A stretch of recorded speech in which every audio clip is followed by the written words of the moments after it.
Jai Jirendra, all of you. Welcome to the 23rd class of CA Inter Auditing and Assurance.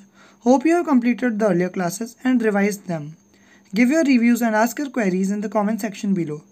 So, starting with the class. In our earlier class, we have done with audit program. In this class, we have to start with materiality in audit planning and performing. सबसे पहले हम लोग इसमें basic देखेंगे materiality का and उसके बाद हम लोग चैप्टर पे जंप करेंगे. तो सबसे पहले हम लोगों ने अभी तक पढ़ा है कि ऑडिटर जो होता है वो जब प्लान और परफॉर्म करता है ऑडिट को तो उसको कंसीडर करना होता है मटीरियलिटी, बिकॉज उसको रीजनेबल एश्योरेंस देना होता है कि जो फाइनेंशियल स्टेटमेंट्स हैं वो फ्री है from material misstatements in all material respects in accordance with applicable FRF. ये अब तक हमने पढ़ा था, लेकिन यहाँ पर यूज़ होता है in all material respects. In all material respects मतलब कि पूरे financial statement as a whole भी, और साथ के साथ ही जो इंडिविजुअल अकाउंट बैलेंसेस, ट्रांजैक्शंस और डिस्क्लोजर हैं वो भी. इन सब चीज़ें, ये सारी चीज़ें जो हैं वो फ्री फ्रॉम मटीरियल मिसस्टेटमेंट होगी, तभी ऑडिटर अपना रीजनेबल एश्योरेंस दे पाएगा कि ऑडिट वो जो फाइनेंशियल स्टेटमेंट्स हैं वो एज पर एप्लीकेबल एफआरएफ बने हुए हैं और वो सारे एक्सपेक्ट्स में करेक्ट है.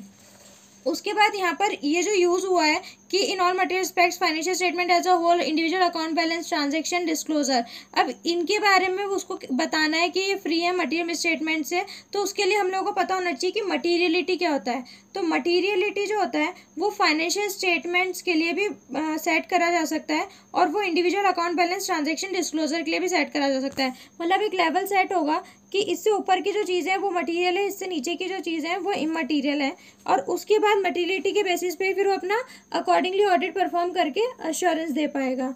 तो यहाँ पर मटीरियलिटी दो चीज़ों के लिए सेट हो सकती है.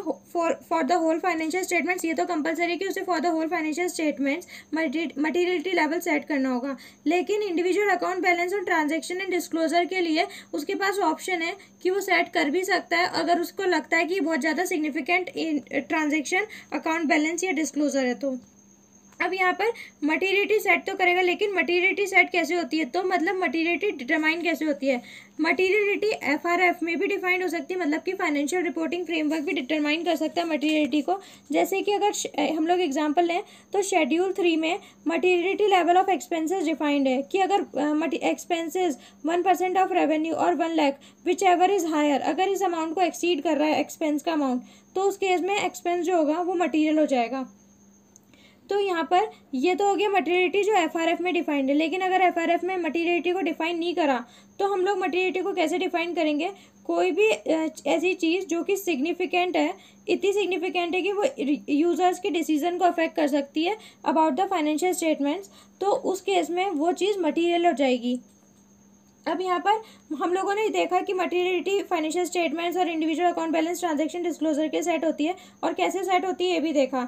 लेकिन अब कब सेट होती है, तो once the audit strategy has been set, auditor has to set the materiality level while planning the audit. मतलब कि ऑडिट स्ट्रेटेजी में जब स्कोप, टाइमिंग और डायरेक्शन हम लोगों ने सेट कर लिया, अब उसके बाद हम लोग आते हैं प्लानिंग ऑफ ऑडिट. तो प्लानिंग, जब वो ऑडिट प्लानिंग कर रहा है तो उसके साथ साथ ही वो मटीरियलिटी लेवल सेट करेगा एंड उसके बाद ही वो जो रिस्क असेसमेंट प्रोसीजर्स हमने पढ़े थे कि रिस्क को आइडेंटिफाई असेस करने के लिए जो परफॉर्म होते हैं वो भी उसके बाद ही परफॉर्म होंगे. सबसे पहले मटीरियलिटी लेवल सेट होगा, क्योंकि उसके बाद ही तो हम देख पाएंगे कि ये रिस्क सिग्निफिकेंट है कि नहीं, जब मटीरियलिटी लेवल सेट करेंगे. तो ऑडिट स्ट्रेटेजी के बाद प्लानिंग के दौरान मटीरियलिटी लेवल सेट होगा. अब ये हम लोग जब ऑडिट परफॉर्म करेंगे तो उसमें मे भी कोई ऐसी सर्कमस्टांसेस आए या सिचुएशन आए जिसमें कि ऑडिटर को ये मटीरियलिटी लेवल रिवाइज करना पड़ सकता है. उसको लग रहा होगा कि जब मैंने ओरिजिनली और ये मटीरियलिटी लेवल सेट करा था तभी मेरे को ये वाला amount as a material level set करना चाहिए था, तो उस केस में उसको रिवीजन करना पड़ेगा मटीरियलिटी लेवल का. अब यहाँ पर वो रिवीजन जो करेगा वो मटीरियलिटी लेवल जो उसने पूरा financial statement as a whole के लिए सेट करा है उसको भी रिवाइज कर सकता है, या फिर जो उसने individual transaction, account balance, disclosure के लिए मटीरियलिटी लेवल सेट करा है उसको भी रिवाइज कर सकता है. वो सिचुएशन पे डिपेंड करेगा. अब यहाँ पर ये तो हुआ कि रिवीजन ऑफ द मटीरियलिटी. यहाँ पर एक कॉन्सेप्ट आता है कि परफॉर्मेंस मटीरियलिटी. तो ये परफॉर्मेंस मटीरियलिटी क्या होता है कि जब ऑडिट परफॉर्म कर रहा है तो there is a probability that कि जो अनकरेक्टेड और अनडिटेक्टेड मिस स्टेटमेंट्स हैं वो मटीरियलिटी जो हम लोगों ने पूरा financial statement as a whole के लिए सेट करी है उसको एक्सीड कर जाए अगर उन्हें हम एग्रीगेट करें. इंडिविजुअली में एक्सीड नहीं कर रहे, जब हम उन्हें एग्रीगेट करेंगे तो वो financial statement as a whole के लिए जो मैच्योरिटी लेवल सेट करा है उसको एक्सीड कर जाए, तो उस केस में ऑडिटर जो होगा वो एक अमाउंट सेट करेगा जो कि maturity set for the financial statement as a whole से कम होगा।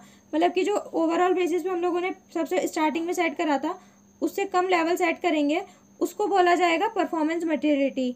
तो यहाँ पर मतलब कि जो मेन मैच्योरिटी लेवल सेट करा गया उससे नीचे अमाउंट पे एक और लेवल सेट करा जाता है मैच्योरिटी का, उसको परफॉर्मेंस मैच्योरिटी कहते हैं। अब यहाँ पर same is the case with individual account balance transaction and disclosure. मतलब कि ऑडिटर ने जब मैच्योरिटी लेवल सेट करा किसी इंडिविजुअल अकाउंट बैलेंस का, ट्रांजैक्शन का या डिस्क्लोजर का, लेकिन उसको ऐसा लगता है कि अगर अनकरेक्टेड और अनडिटेक्टेड मिस स्टेटमेंट से उस इंडिविजुअल अकाउंट बैलेंस ट्रांजैक्शन या डिस्क्लोजर में वो एक्सीड कर जाएंगे जो मैच्योरिटी लेवल ओरिजिनली सेट करा गया था individual account balance transaction disclosure का, तो उस केस में ऑडिटर एक अमाउंट सेट करेगा which will be less than the maturity level which is set for individual account balance transaction disclosure set at the original level. तो उस case में वो जो नया अमाउंट सेट करेगा वो जो कि नीचे होगा थोड़ा ओरिजिनल मैच्योरिटी लेवल से, उसको बोला जाएगा परफॉर्मेंस मैच्योरिटी। तो ये फाइनेंशियल स्टेटमेंट्स के लिए भी होता है परफॉर्मेंस मैच्योरिटी, और individual account balance transaction and disclosure के लिए भी होता है। तो अगर हम लोग इस चीज जो अभी तक हम लोगों ने पढ़ा कि मैच्योरिटी सेट करना, परफॉर्मेंस मैच्योरिटी प्लस रिवीजन, इनको देखें तो ओवरऑल व्यू क्या आता है कि maturity financial statement as a whole के लिए सेट हो सकती है, individual account balance transaction disclosure के लिए सेट हो सकती है। साथ के साथ ही जो परफॉर्मेंस मैच्योरिटी सेट करेगा ऑडिटर, अगर उसको चांसेस लगते हैं वो aggregate of undetected uncorrected exceed कर जाएगा ओरिजिनल लेवल को, तो वो जो परफॉर्मेंस मैच्योरिटी है वो financial statement as a whole के लिए भी सेट हो सकती है, individual account balance transaction and disclosure के लिए भी सेट हो सकती है। अब ऑडिट कंडक्ट करते समय अगर उसको लगता है कि revision is required in the maturity level, तो ये रिवीजन मैच्योरिटी लेवल जो ओरिजिनली सेट था उसके लिए भी हो सकती है। साथ के साथ ही परफॉर्मेंस मैच्योरिटी मतलब कि जो नीचे अमाउंट पे एक मैच्योरिटी लेवल और सेट करा गया है उसमें भी रिवीजन हो सकता है। तो ये था जो अभी तक हम लोगों का ओवरऑल मैच्योरिटी का कॉन्सेप्ट था। अब उसके बाद हम लोग बुक पे आते हैं। Coming on to page number 2.20। अब यहाँ पर सबसे पहला टॉपिक क्वालिटी कंट्रोल दे रखा है जो हम लोगों ने पुरानी क्लास में कवर नहीं करा था, इसको हम बाद में देखेंगे। अभी हम लोग मैच्योरिटी पे आते हैं। तो point number 12 is audit planning and maturity. इसमें जो फर्स्ट पैरा है ये जब हम लोग पूरा कंप्लीट कर लेंगे ये वाला टॉपिक, उसके बाद हम लोग इस पैरा पे आएंगे। 12.1 पे आता है determining materiality and performance materiality when planning the audit. जब हम लोग ऑडिट प्लान कर रहे हैं तो मैटेरियलिटी लेवल सेट करना और परफॉर्मेंस मैटेरियलिटी लेवल सेट करना, डिटरमाइन करना। तो इसमें ये लिखा है कि जब हम लोग ओवरऑल ऑडिट स्ट्रेटेजी एस्टेब्लिश कर लेंगे तो उसके बाद ऑडिटर को डिटरमाइन करना पड़ेगा materiality for the financial statement as a whole. और साथ के साथ ही अगर स्पेशल सर्कमस्टेंसेज में वन और more particular class of transaction, account balance और डिस्क्लोजर है जो कि फॉर विच मिस स्टेटमेंट और lesser amount and the materiality जो कि सेट किया गया for the financial statement as a whole could reasonably expected to influence the economic decision of the users. मतलब कि वो बहुत ज़्यादा significant individual account balance transaction या डिस्क्लोजर है जो कि users of the financial statement के डिसीजन को इफेक्ट कर सकता है, तो ऑडिटर को उसके लिए भी मैटेरियलिटी लेवल सेट करना पड़ेगा। अब ये तो हम लोगों ने पढ़ा था कि financial statement as a whole के लिए भी कर सकता है, individual account balance transaction disclosure के लिए भी कर सकता है। इस पॉइंट में तो ये लिखा है।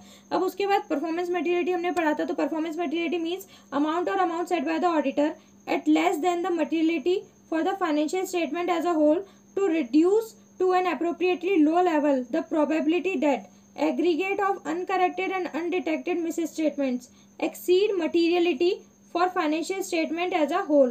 If applicable, performance materiality also refers to, अब individual account balance transaction disclosure की बात आएगी, also refers to amount set by the auditor at less than the material level or levels for particular transaction, account balance and disclosure. ये अब हम लोगों ने पढ़ा था। अब उसके बाद आते हैं use of benchmarks in determining materiality for the financial statements as a whole. मतलब कि अब सबसे पहले हम लोग को ये देखना है कि बेंचमार्किंग और मैटेरियलिटी में क्या लिंकेज है।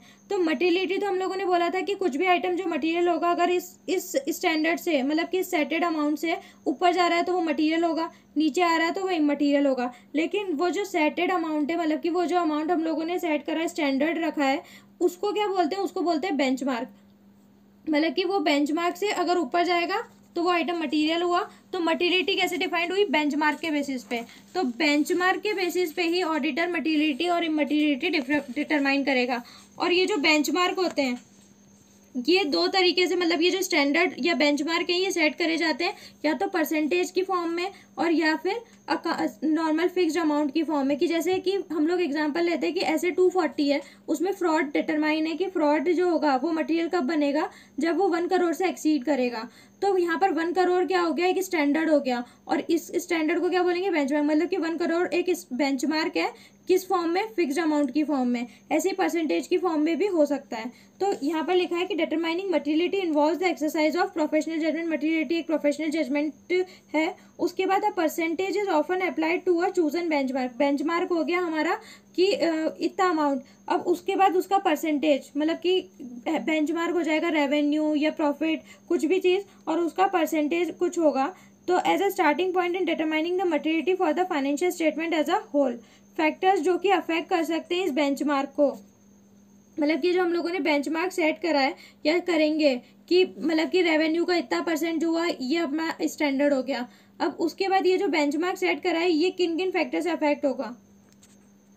ये जो क्वेश्चन है, use of benchmarks in determining materiality for the financial statements as a whole, ये बहुत ज़्यादा इंपॉर्टेंट क्वेश्चन है आपके अटेम्प्ट के लिए। अभी तक भी पूछा नहीं गया है और ये 5 पॉइंट्स का आंसर है। आपको एग्जाम्पल्स के साथ इसको याद करना है, ठीक है। इंस्टीट्यूट ने इसमें थोड़ी गलती दे रखी है, यहाँ पे ये 4th और 5th पॉइंट आएंगे, इसको अपन अभी डिस्कस कर लेंगे, ठीक है। फर्स्ट पॉइंट से स्टार्ट करते हैं। First point is elements of the financial statement. मतलब कि फाइनेंशियल स्टेटमेंट के एलिमेंट होते हैं, उन पे भी मतलब कि बेंचमार्क उन पे भी डिपेंड कर सकता है कि ये बेंचमार्क भी बन सकते हैं। एसेट्स हो गए, लाइबिलिटीज हो गए, इक्विटी, रेवेन्यू, एक्सपेंसेस, इनका भी बेसिस ले सकते हैं for determining the materiality level. उसके बाद where there is an item on which attention of the user of particular entity's financial statements tend to be focus. मतलब यूजर्स का मोस्टली अटेंशन किन आइटम ऑफ फाइनेंशियल स्टेटमेंट पे जाता है, वो भी अपन लोग का एज अ बेंचमार्क यूज कर सकते हैं। जैसे कि for the purpose of evaluating the financial performance user tends to focus on profit, revenue और नेट एसेट। तो इस केस में हम लोग बेंचमार्क सेट कर सकते हैं कि प्रॉफिट का इतना परसेंट या रेवेन्यू का इतना परसेंट या फिर नेट एसेट्स का इतना परसेंट। तो ये भी हम लोग का बेंचमार्क डिसाइड करने में एक फैक्टर है। उसके बाद अगर nature of the activity where the entity is at its life cycle and the industry and economic environment in which the entity operate. मतलब कि एंटिटी का नेचर क्या है, जैसे कि एंटिटी का नेचर क्या है और उसका लाइफ साइकिल कौन सी स्टेज में है, वो उसके इंडस्ट्री और इकोनॉमिक एनवायरनमेंट जिसमें वो ऑपरेट कर रही है, उस पर भी बेंचमार्क सेट करने का एक फैक्टर है ये। उसके बाद 4th पॉइंट है, यहाँ पर इंस्टीट्यूट ने इसे मार्क नहीं कर रखा था, मतलब मिस्टेक है। तो ये 4th पॉइंट है, एंटिटी का ओनरशिप स्ट्रक्चर और वे इट इज़ फाइनेंस्ड। ये भी बेंचमार्क सेट करने में एक फैक्टर है। जैसे कि अगर एंटिटी फाइनेंस्ड बाय डेब्ट है, मतलब कि उसका सारा पैसा डेब्ट से ही आता है या फिर इशू ऑफ इक्विटी शेयर से आता है, तो यहाँ पर users may put more emphasis on assets and claims on them than on the entity's earnings. उसके बाद relative volatility of the benchmark.